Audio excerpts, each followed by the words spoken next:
எங்க அம்மா அடிக்கடி சொல்லுவாங்க, இந்த வானம், பூமி, நிலவு, நட்சத்திரம், மலையருவி, பூக்கள் அதெல்லாம் எனக்கு வெறும் கனவா மட்டும்தான் இருக்கு. கனவுகள் நிஜங்களாகவும் நிஜங்கள் கனவுகளாகவும் வாழ்கின்ற அவங்களுக்கு தீர்வு தான் என்ன?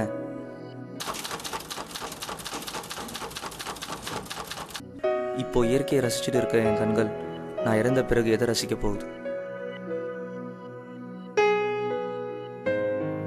எங்க அம்மா மாதிரி எத்தனையோ பேர் இந்த உலகத்தை ரசிக்க முடியாம தவிச்சிட்டு இருப்பாங்க.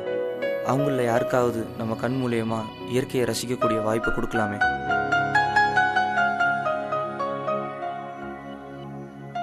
இதுக்கெல்லாம் ஒரே தீர்வு,